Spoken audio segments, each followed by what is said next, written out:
Yes, please. Come in. Have a seat.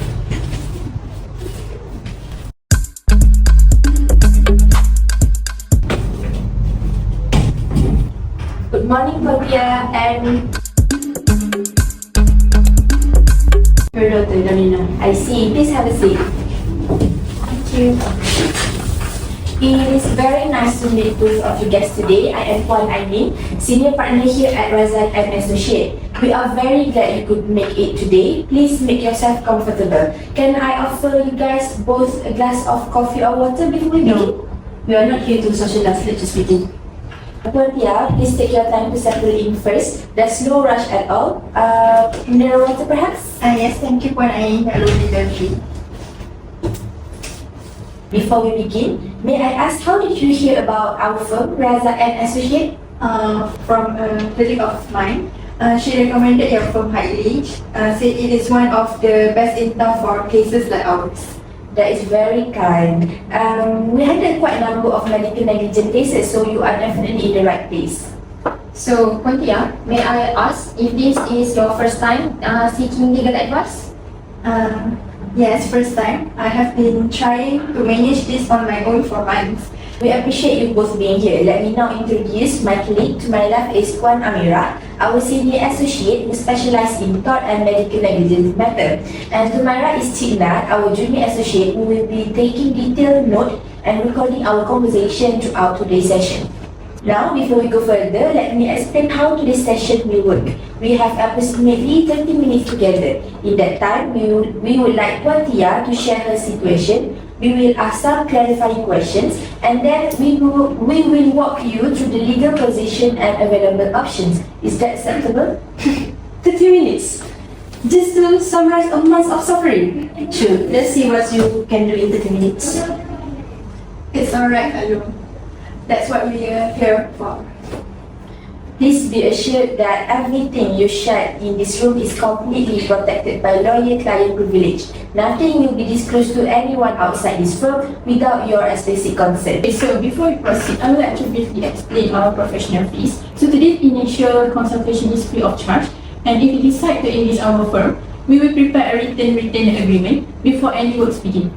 So no financial commitment is required at this stage. Is that clear?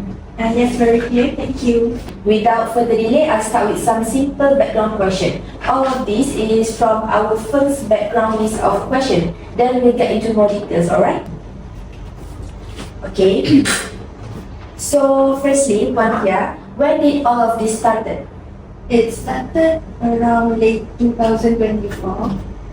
Alright, late 2024, I see. And where did you go for treatment at that time? Harmony Specialist Center. I see. When did you first feel that something wasn't right after the surgery? After a few days, the pain was not like normal pain. That must be relief. Alright, moving on. I would like you to explain in more detail on what happened so we can identify the important facts and better understand of your case. It started in January 2025. I had experiencing pain in my right knee for a few months. My GP referred me to Harmony Specialist Center, which I chose because it is supposed to be reportable private hospital.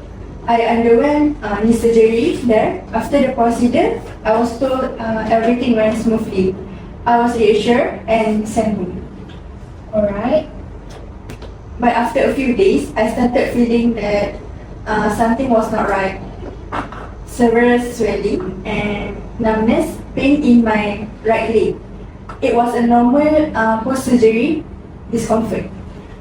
I know my own body, but I kept telling myself maybe it just takes time. She's not someone who complains. She's never complained. That's the problem. She kept telling herself to be patient while a piece of metal was sitting inside her knee. We got you there, Tina, but please go on, Puan Tia.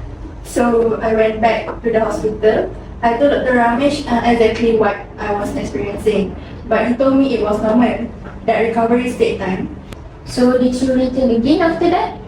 Yes, I went back again and again. Each time, I was told the same thing, normal recovery. I didn't want to make a fuss. I thought maybe I was overacting. No, she's not overreacting. She just being dismissed every single time.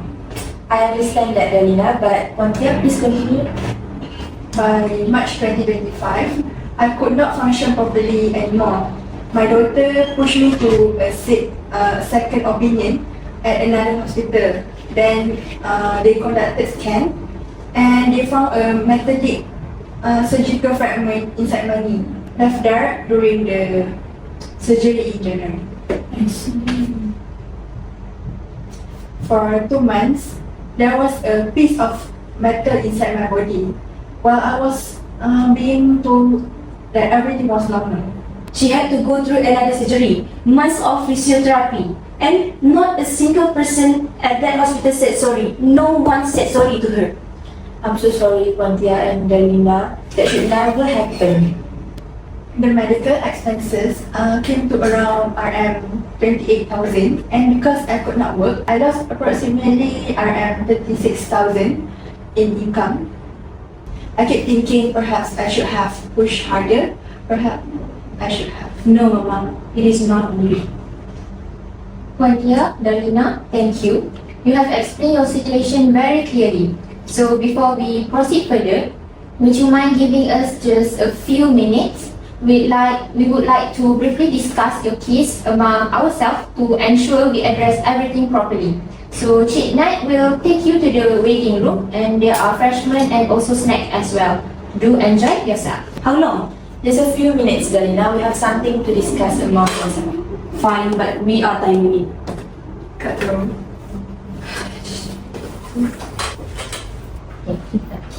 I think the surgical fragment strongly support Rasixa. Yes, but we should confirm whether she's received any written post-operative instruction first. Yes, I agree. And also whether any scan were ever suggested during follow-up visits. Exactly. We should also clarify the symptoms timeline more precisely. That will help with causation later. Alright, let's proceed. Okay, please come in. Thank you so much for your guys' patience. We just have a few additional questions to clarify to see some important points. Okay, so Pontia, I will go through a few questions to make sure that we have a complete and accurate picture. Please stop me at any point if anything is unclear. The surgeon, Dr. Ramesh Kumar, do you have any document with his name, discharge summaries, receipt, or any appointment cards? Yes, I keep everything. January discharge summary, Dr. Ramesh Kumar listed as operating surgeon. Unlike the hospital, I know how to do document things properly. Here's the Thank you, Pontia. Okay, so you have mentioned about returning to the hospital multiple times with complaint. So do you have record of those visits, receipt, or any follow-up notes? some, but not all. They did not always provide written summaries. I have receipts for only 3 follow-up visits. Yeah, she documented it because I was asked her to do so. After the second visit, when nothing changed, I told her, write everything. That instinct is excellent and it will serve the case well. So now, the second hospital where you sought the opinion, which hospital was it? And do you have the report identifying the fragment? Pantai Hospital, MRI report, date, patient name, findings, all that. I assume that is what you need, right? Yes, this is exactly what we need. Regarding the financial losses, RM 28,000 in medical expenses. Do you have invoice and hospital bills? Every single one. Okay. And the 36,000 in lost income, how does that break down? I give private tuition to secondary and pre-university students. I had to stop seeing all of them. It is a fixed monthly income I can document. I also had 2 consultancy engagement I could not complete. Okay, perfect. So one final question. When Pontia returned to Harmony Specialist Center with a complaint, did Dr. Ramesh ever order further investigation, scans, x-ray, blood tests? No. 4 visit, 4 times. He looked at her knee for about 30 seconds and said it was normal and sent her home. Not once did he suggest a scan. Not once. Thank you. That is very important for this case. Puan Tia dan Lina, thank you for walking us through everything. Let us now break down your legal position. The area of law we are dealing with is called the tort of negligence, specifically medical negligence. To succeed in a claim against Harmony Specialist Centre and Dr. Ramesh Kumar, we must establish 3 fundamental elements under Malaysian law. First, there must be a duty of care. When a patient, which is you, present herself to a doctor or hospital for treatment, a duty of care arises automatically. In your case, Puan Tia, you were undeniably the patient of Dr. Ramesh Kumar and Harmony Specialist Centre. Second, we must show that the doctor breached that duty, meaning he failed to meet the standard expected a competent doctor. One guiding case of Malaysian law is Fu Fiona and Dr. Su Fuk Mun. In simpler terms, the court held that the doctor cannot merely rely on what other doctors usually do. They must also consider what a reasonable patient would want to know, especially about the risk. Of course, she would have wanted to know. Anyone would. Leaving a surgical instrument inside a patient's body is not a risk. It's a failure, a basic unacceptable failure. You are absolutely right, Darlina, and that brings us to one important legal principle, which is res ipsa loquitur. It means that the situation speaks for itself. So, when the certain outcomes like leaving a surgical instrument inside a patient do not normally occur unless something has gone seriously wrong in that operation. So in Puan Tia cases, the MRI report from Pantai Hospital clearly shows a metal fragment in her knee. So because of that, the court may presume as negligence unless the doctor can provide a convincing explanation for that. So, they have to explain themselves to the court. Precisely.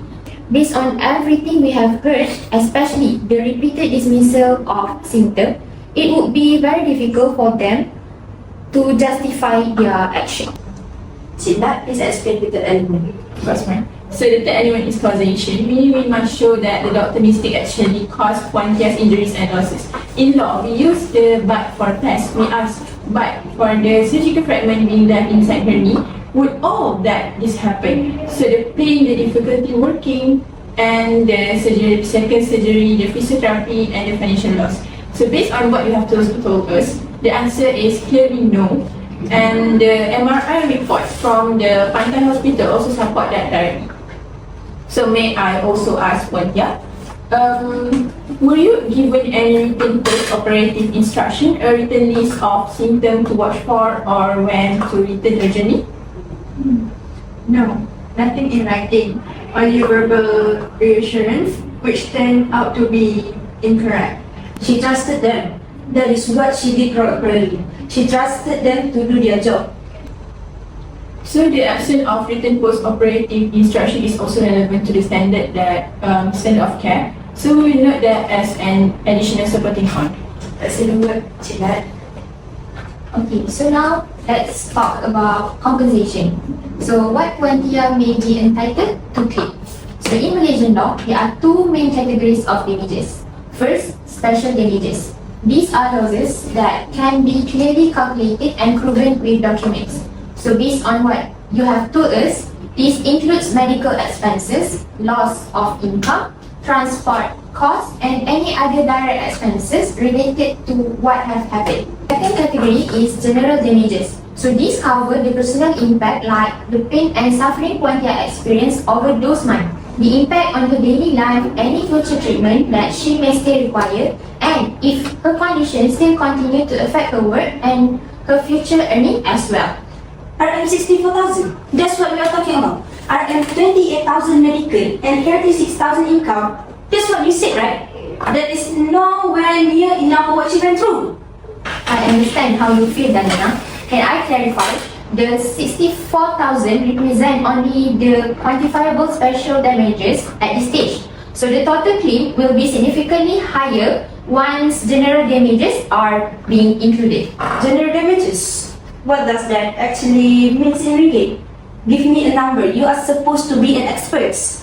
The precise figure for general damages depends on several factors. The severity of ongoing pain, the long-term impact Wantia's mobility, and the prognosis for her recovery. This will be assessed with supporting medical reports. And based on precedent in similar Malaysian medical negligence cases, the total claim, including all the general damages, could well exceed 100,000 and potentially more. Potentially more. What does that mean? Potentially. My mother lost months of her life. She still lives. She still has pain. She had to cancel the students who depend on her. And you are giving me potentially. I want to be very direct with you. The law does not award compensation based on anger. It is calculated on evidence. The documentation you've brought today is exactly what is needed to build the maximum possible claim. We are not here to settle for less than she deserves. Fine, I hear you. Please excuse my daughter. She has been carrying a lot of this on her own. There is nothing to excuse. It is clearly that she loves you so much, Antia. So, before we discuss initiating proceedings, I'd like to explain the options available to you so you can decide which approach suits you best. The first option is we will begin with a formal letter of demand to Harmony Specialist Centre and Dr. Ramesh Kumar, setting out your claim for the quantified loss plus general damages. Many private hospitals prefer to settle out of court to avoid reputational damage. The advantage is it is faster, less stressful, and also more predictable. The second option that we have is we file a civil suit in the High Court. Given that the total claim will be exceed 100,000, this is the appropriate court. The process takes more time, involves higher costs, and may be emotionally demanding. And the third option, a complaint to the Malaysian Medical Council, the statutory body under the Medical Act 1971 that regulates medical practitioners. The MMC can investigate Dr. Ramesh Kumar's conduct and impose professional sanction, including suspension or revocation of his license. So this does not provide financial compensation, but it can be pursued simultaneously with the other options. All three, we want all three. Yes, all three. I understand completely. My recommendation is we begin with the letter of demand. We set out the full claim with clear legal basis and supporting evidence and give them 14 to 21 days to respond. If unsatisfactory, we file in the High Court. We will simultaneously file the MMC complaint. Does that approach make sense? Yes, that sounds right. Fine, we proceed that way. Okay, so now this is your time. Please ask us anything. I want an honest answer to one question. Of course. Can you guarantee owing? Because if you cannot, I will find someone who will tell me what I want to hear. Dalina, no ethical lawyer can guarantee the outcome of litigation. What I can tell you is on everything Wantia has shared and the documents you brought, the case is strong. Thank you, Pani. What about the cost? My mother has already spent 28,000 she should never have had to spend. Given the strength of the case, a conditional fee arrangement may be appropriate. Our fee tied to a successful outcome. Everything will be in writing before any commitment is made. And if you succeed in court, the defendants may be ordered to pay a portion of your legal costs. Alright, Mama, alright. We are doing the right thing. I think we finally know what needs to happen.